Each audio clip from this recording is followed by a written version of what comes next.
When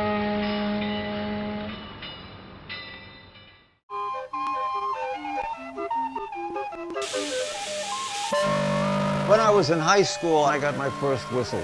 And then I got another whistle, and I said, well, when can we blow these things outside? And wait a minute, New Year's Eve, everybody makes a lot of noise. The number of whistles gradually increased. The neighborhood began realizing, hey, there's this great thing on the Pratt campus on New Year's Eve. The next to the last time we blew it, there were over 1,000 people on the campus. A couple of years ago, Pratt said there will be no more steam whistles. The neighborhood misses it because it was a local Brooklyn thing. We used to have a standing joke that the next day we could tell the state of the economy by whether the empty champagne bottles were domestic or imported.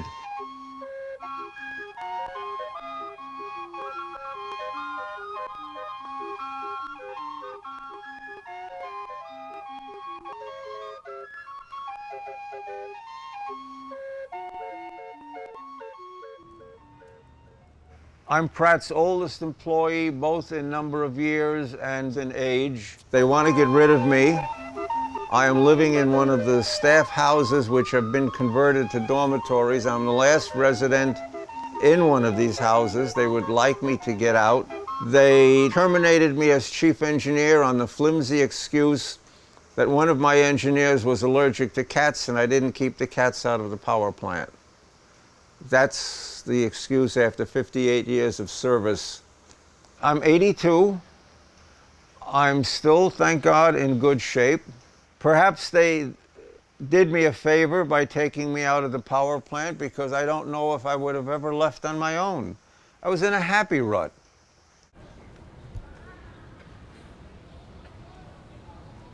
So here we are. A couple of years ago, there was a big flap when they were trying to get the last families out of these houses. The New York Times was going to do a story. Institute throws out 50-year employee type thing, which panicked Pratt. And they came to me and said, I could live in the house as long as I was employed by Pratt, which I suspect is another reason for them pushing me out of the power plant. I think they were hoping I would get pissed and quit, which I almost did. This is the original architect's rendering for these houses. I'm in this one right now. Come on, Lily. Come to the end.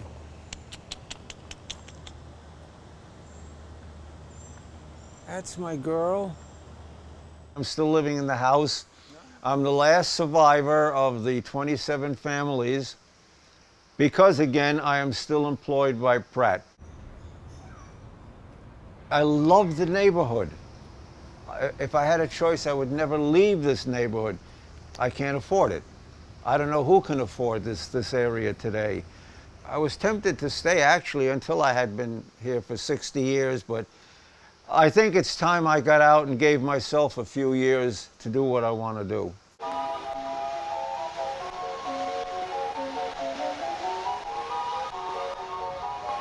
I have been very lucky. I met my wife on a passenger ship on the Great Lakes, and the following year I proposed to her on the same ship, making a cruise on the Great Lakes. And she was a nut about steam machinery like I was. And we were a very happy couple. She died 7 years ago, and I wish she was around. She was also a cat lover. We had a very wonderful life together. Phyllis was very involved with cat shows. A number of our cats won some very high awards. She found this shirt in Abraham and Strauss, and whenever we were at the cat shows, this was the shirt that I wore.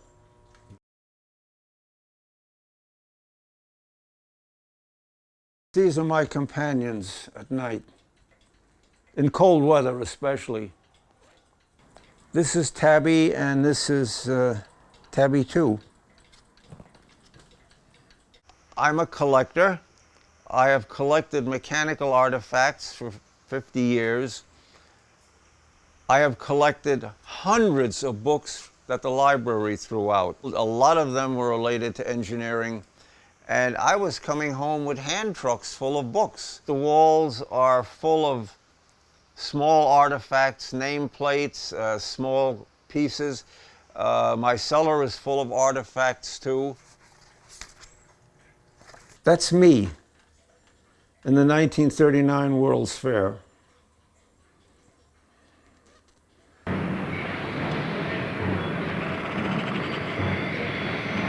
It was steam power that basically created the Industrial Revolution or gave the Industrial Revolution its muscle. The reciprocating steam engine is a very visual machine. There are parts moving. It is also, in a sense, a human machine. A human being interacts with it. And this is probably why I was so interested in it. I've got thousands of feet of 16 millimeter, all sitting upstairs waiting to be recopied, plus reel-to-reel audio at the same time that I was shooting the movies. Hundreds of reel-to-reel tapes sitting in this cabinet. They're all waiting to be put on digital someday. Project number 487, you know. One of our neighbors once said that our architectural style was musatic, half museum, half attic. Another friend of mine said that too much is not enough, and I think I've had that as my philosophy. Well, that was on the stair going up to the last station, or the station at the end of the line. I went down with somebody with the Pratt truck at like 2 o'clock in the afternoon, and we got out while people were running all around downtown, and we simply unbolted it and put it in a Pratt truck. I guess if you do something obvious enough, people will assume you're doing it legally.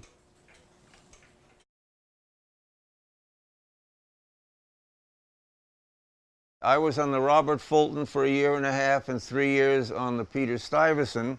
The Robert Fulton was a sidewheeler, built in 1909. Oh, I loved that. I was in my glory as a kid just out of high school. I was an oiler when I started on the Dayline, for example. You had to physically oil all these various moving parts in this machine. You had to feel them, to feel the temperature. So you were in constant contact with this piece of machinery. Those of us who worked on it developed perhaps an affection for it.